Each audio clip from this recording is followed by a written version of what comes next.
Jasmine with Jazzle Social.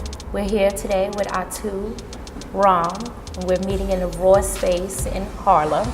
And thank you very much for taking time to meet with me. Oh, thank you. I'm just glad to be here. I'm glad you made some time and we had this opportunity. So I want to talk to you about a couple of things, but most importantly, your artwork, any upcoming events, the exhibits you're working on. So give me a little backstory on how you stepped into the realm of art. Wow, that's a journey. Well, I started when I was a little boy. My mother used to doodle while she was on the phone, and I said to her, "What's that?" You know, and she goes, "No, I'm just," and I just see the images and stuff that she drew, so it made me curious. And then as a boy, I would go to school, and then graffiti was very popular, so everybody had their name tag. So I had my name tag, and I was one of them kids with the spray paint. And go tagging around New York City. Yeah, and then I remember one of the first drawings that I did was album cover, and Shaft was out. Okay. And Shaft was a big deal, so I drew Shaft, and I drew Isaac Hayes. So that was, so then ever since then I always was intrigued with art. But then I stopped and did other things, and then I came back to it. But it's a journey. Okay. Yeah. Now, I know you mentioned that you started off with like doing drawings and stuff like that. When did you get into painting? How did you? Well, painting was, I think it was '76. It was the bicentennial year of Philadelphia. And at that time it was still apartheid, and so I decided to paint these T-shirts with airbrush and spray can. And I painted the Statue of Liberty blind, symbolic of being blind to the justice in South Africa.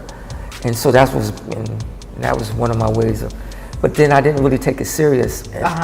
But something recently happened to me at a show recently. What's this that? Woman came to one of my art shows, and she says, I have some of your old artwork. I didn't know I was doing that. And this was recent? Recently, like a month ago. And she says, Atu, a famer, and she says, I have some of your artwork. She brought it. It was a piece of artwork I did 30 years ago. Wow. And I was like, but at that time I didn't take it serious. I would just do it. And then I remember when I did this one, I was trying to give spiritual energy transmitted through the artwork. But she says I kept it over the years, and she kept it so long, I think the magic markers that I used changed colors. So over the years it changed to different colors. Transition. But I didn't know. She told me when she came, and I was very happy to see it. So that's how long I've been doing it. But it's been a journey, because it's been times where I didn't paint or didn't do artwork. And for so many years most people know me as being a jeweler. Oh, okay. So I was a jeweler for like maybe 20 years. Oh, wow. And that was my form of art. And that was prior to getting into doing paintings? Well, no, first I was doing the graffiti thing as a kid, and as an adult, I think I was in my, as a teenager I worked for this jewelry company in Harrisburg, and then later on I wanted to learn how to make jewelry, so I started reading all these books. So you were self-taught? Yes, pretty much like this. But I can't take credit for it because so many people would share information with me. So I was like hungry. I would like say, how you do this? And when I couldn't get answers, I would read books. And then my creativity would match that. And then I would produce. And it was a jewelry store in the village called Dar Sudan. And I never forget because, and Common Ground, it was, and those are two. That sounds familiar. Yeah, they was icon, black stores selling like fine jewelry and art. And I went there, and I remember I was young, and I was trying to sell my wares, and he says, I'll buy something from you, but you got to really perfect your skills. Right now, you're a little rough around the edges. Okay. And I took it personal. Because I'm an artist, and I'm sensitive about my stuff. Yeah. I came back, and he purchased from me, and both of the stores purchased, and then it just built from there. And wow. That's really interesting. Yeah. So do you have like just a knack for building things with your own hands? Yeah. Creating, like that seems to be. I loved when I was in school. I loved science. I really loved science and had a passion for that. But I always had a thing about how things were built, how they were shaped, designs, and that came from my father. he would just allow me, like we had fun, and we would like take a TV apart, and he would put it back together, and he would just say this tool, and I would go to his house, and that was our thing, tools, me and my dad. And he would pick me up, and I lived in the Bronx. He would walk all the way to Chinatown, meet him. He just loved walking. He's from North Carolina. He loved walking, and we would just talk about how things were built, and then so that was a passion from a kid. Oh wow, those are good foundations to have. You know, the opportunity, you kind of bond together. He gives you a chance to dismantle things, put them together. Most parents are like, no, you will not be taking apart our television. But it was a learning experience and help you to kind of get to what you love and do now. My mom was always concerned with me getting hurt. Don't be getting hurt with those sharp knives at your dad's house. But, you know, but I appreciate the freedom that he gave me to express myself and try to learn how to use a tool. Right. So time went on. I was a jeweler, and then life happened, and then for some reason, just one day I stopped making jewelry. Just stopped making it, and so I got into the digital art. Okay. So I went and purchased a computer, and I said, no, I want the best computer. So I went and got this big screen Apple and started just drawing digital art. And then it was like, I was like, wow, this is nice. I don't get no paint on me. It's like, there's no mess, you know, no space, just the computer. You can put the stuff on the flash drive and you can just, so it was a lot of fun. And then I discovered that, you know, different artists were really doing some profound, beautiful art. And you're talking about digitally? Digitally. Wow.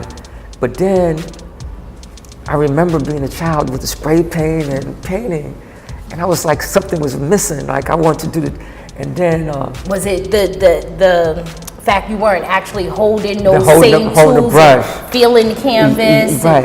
And then it was like, you know, sometimes people's conversation has an effect on you. I think somebody said, well, that's digital art, it's not real art. But see, digital art is beautiful art too, it's real. But something inside wanted me to see what the paintbrush felt like again. And when I went to the store, and I didn't really know, I didn't go to school for art, so I didn't really know what to get. So I just asked a lot of questions in the store, and well, you start with, and then next thing you know I just got hooked. As soon as I started painting, I just couldn't stop. Really? Yeah, just couldn't stop. And then I found it like a valuable opportunity because from a child, I was always interested in the spiritual world. Very interested in metaphysics, and most of my life I spent in meditation from time to time. Okay. And so I wanted to, just like my jewelry, I made special jewelry. I made talismanic jewelry. What that means is, it wasn't just like regular, name earrings. It wasn't like that. It was like ancient, contemporary style jewelry. Oh wow. So you would have semi-precious stones and natural metals, and then you would have symbols from around the world, spiritual symbols around the world.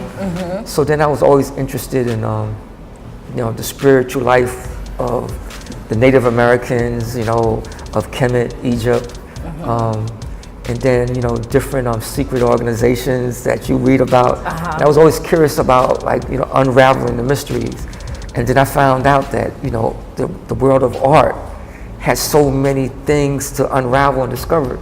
So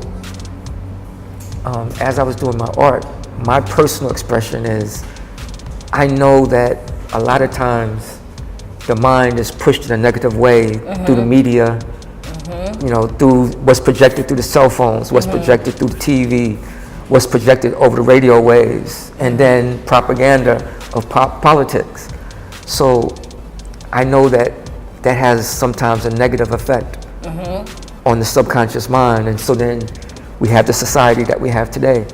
So, but I knew that artwork is a way that you can touch people's subconscious mind in a positive way, and it gives me great joy. Like I had experience in this gallery one time. Some people came in, and they was looking at the work, and then they started talking about the third eye and life after death and this, and I said, wow, it's working.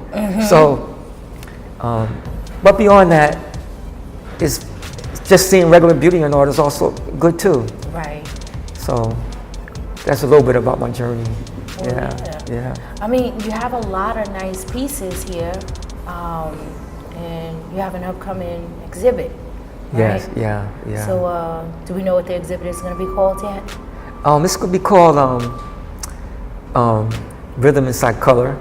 Rhythm Inside Color. Yeah, and this exhibit is going to be challenging because we're going to do some little high-tech stuff where you take a picture of the jewelry, of the artwork, Okay. and then you look at it through your cell phone, and then you'll see like this part of the image move and actually come outside of the painting and have a life of its own. Some type of interactive art scene. Yeah. So, oh, wow. So that's going Seems to, so it's going to be interesting because it's going to, it's going to be fun for me because the canvas is going to come to life in a different way. Yeah. Now, is that something new for you? It's new. It's new. Actually, Greg, the owner of the gallery, he kind of challenged me. He said, "Atu, come on, do some of this." And I said, "All right." So we're gonna do it and present it to the people. So it's gonna be a regular art exhibit where you can see the artwork, but then once you look at the artwork through your cell phone, you're gonna actually see the images move off the artwork. That seems pretty cool. Yeah. Pretty cool. Yeah. Okay. So the exhibit is coming up next month. November, right? Yeah, November. Tell me a little bit more what you may have going on outside of the painting. Well, it's another art form that I love. I just absolutely love. My father came from North Carolina, and he came from a farming family in North Carolina. But I grew up as a city boy, but I always had this passion, from a little kid about growing things. I've always took care of house plants for different relatives and things. And you have a little green thumb. Oh yeah, I have a green thumb for sure. And so the last 5 years I've been doing urban farming in New York. Oh wow. And that's been a great experience because I practice this type of farming where you use 5-gallon buckets. It's called global bucket. Okay. Yeah, where you put a water reservoir in a bucket and you grow. And but we're gonna take it to the next level. Now, what type of things do you grow? Pretty much everything that's legal. I love it. Anything that's legal. Yeah. Okay. Yeah. But it's something about growing food that's very powerful, and I think everybody in the city should try to find some way to connect back to nature, because nature, for me, is a way in which God talks to us. And I've been a vegetarian most of all my life, and I've always told people you need to eat better, So I always tell my friends that eat meat, no problem, just eat more vegetables. Right, eat more vegetables. Even the Surgeon General says eat more vegetables. But when I show people how to eat, the first thing I do is when I go take them to my kitchen, if I have the opportunity to have them sit with me, the first thing I do is I say, look at the expressions of color. Look at the texture. Smell the food. Form a relationship with it. You actually feel the vibration of God coming from the food. Know what you eat. Yeah, once food is a way that you can get back in contact with nature. Because when you go pick your own food out, you kind of go wow, this has life force in it. No, this don't have life force in it. I don't want that one. But when we get all our food packaged and someone else is making all the decisions for us, it takes us out the process. So, that's a love of mine. That's a love of mine, growing food, I think that's what we probably need to see more of. Less of the process of being more aware of what we're putting into our bodies, where it comes from, and, the benefits of taking care of ourselves. And it's like there's so many conversations going on now in terms of food. And it's good, some people say raw, some people say cooked, but whatever you eat, try to make it natural and try to, bring a balance within yourself, because really the food is supposed to make us radiate, you know, who we are from within. And yeah, and one of the things that really helped my artwork a lot was I give thanks to my brother. He's heavy into Kemet. Okay. He loves Egypt, right? So he's always trying to get me to go to Egypt. I said, nah, I'm too busy. I'm this and that. And I can go to the Caribbean a little cheaper, right? But this seemed like this would be right up your alley. It was right up my alley. He was so right, because when I went there, it was like a mind-opening experience, because the artwork was just crazy. And I said, hold up. I'm seeing this stuff after it's thousands of years old, and it still holds the juice. It's still holding the juice, and it was just, I mean, just the composition and the definition, and then the consideration of what materials to use, just beautiful. So do you get a lot of your inspiration or influence like throughout your travels, like the things? Oh yeah, like India was very special for me also. It's like I lived in India 2 years. Oh, you lived in India for yeah, 2 years. Wow. And when I was there, I studied art, and I worked with textiles, and I was just always interested in how, you see something beautiful, how it came about being. And then when you go someplace and you see just simple people sitting around with their legs crossed, just producing something with love and just consideration. And then sometimes when we see things in the marketplace, we don't really see that, Right. Or when people are replaced by machines. That's what I was gonna say. It's the handmade stuff can pull at your soul. It's when you have a human being, like, okay, this painting can be reproduced by taking a picture of it and then reproducing it. But you'll never be able to see the fragments of texture, and then you can see the consideration of everything that went into it. And because we humans, we carry something special. We carry like they say, we created the image of the Most High. It's like something special inside of us. So it's when we produce something, our energy is inside of it. So it's like and see, the art world is funny. It's not just what you see on the outside, it's what you feel on the inside. And if that touches a person, you accomplish the goal. Right. Yeah. Because you're telling your story here. Yeah. And I think one of the goals as an artist is to showcase what you've created, hope people understand it, but also to have their own interpretation of what it means. Oh, and yeah. how, they can pull I'm so glad. similarities, hopefully, what you, the artist, was trying to portray. Well, I'm downloading through you right now, because sometimes an artist creates something, right? And the artist is in a state of downloading, right? The artist sometimes the artist consciously says, I'm gonna do this. But sometimes the artist will just be so immersed in the art. The artist will download something, and then sometimes a person that sees it will show the artist something. It's like, and sometimes I do art, and then I might do something. I say, oh, that's nice.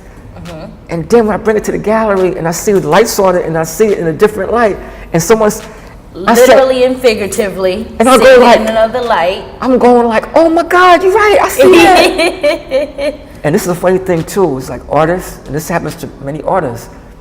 They'll do something, and they might like something so much, and they might see some of their art, and they might put it in the background. And my last show is the ancient bronze man, that painting over there. It was like, I had that like hidden in the background, right? Was that done purposely, or just? Like on purpose, 'cause I felt like it was like, maybe I went too far in a certain direction. Yeah. And then the gallery owner, curator came and said, everything I picked out, they didn't want. I want this one, I want this one. Stuff you put in the background. Yeah, so that was a good feeling, because it was like they caught a conversation that I didn't have into the universe, showed it to me through another person. And then when you see what people likes, it kind of expands you, because when you're by yourself, you're only seeing the world from just looking one way. Yeah. So. Well, that must be a great feeling, like to know that there were some pieces that you didn't think would kind of mesh with the clients, but it's a great you feeling. never know what someone else may find beauty in and what they want to do. You know? Oh yeah, it's a great feeling, but challenging at the same time, because they might pick something that you just did, and now you have to download back how you did it. I don't remember. You'll never get that same piece feeling again, but right. you can catch that same family of energy. Yeah. Wow. Yeah. Okay. So tell me, when you are putting your collection together for an exhibit, how do you know what you want to include or what not to include? What's kind of your thought process? Well, if I have my own exhibit, I kind of like do my own thing. I want to, I just want to just bring all the crazy, just bring everything out. But most times, I let the curator pick what they want. Like I do a lot of artwork with different spiritual symbols from around the world, and it might be different languages that's incorporated. And sometimes you can see it as very bold, and sometimes it's hidden in the painting, right? But I did one exhibit, and they said, no, we don't want none of that. We just want just plain art and just color and shape and texture. And that's good too. And so a couple of my last shows were like that. But I like crossing the border, you know. Yeah. You know, sometimes it's like flow, and sometimes it's, sometimes it's abstract, and then sometimes I do portraits. Okay. Yeah. All right. Well, you have a lot of nice pieces in here. Yeah. If you don't mind, I'd like for you to kind of take me to some of your favorite pieces and Oh, okay. walk me through and just kind of give me a story as to how it came about. All right, great. Sounds good? That sounds good. Right. Let's do it.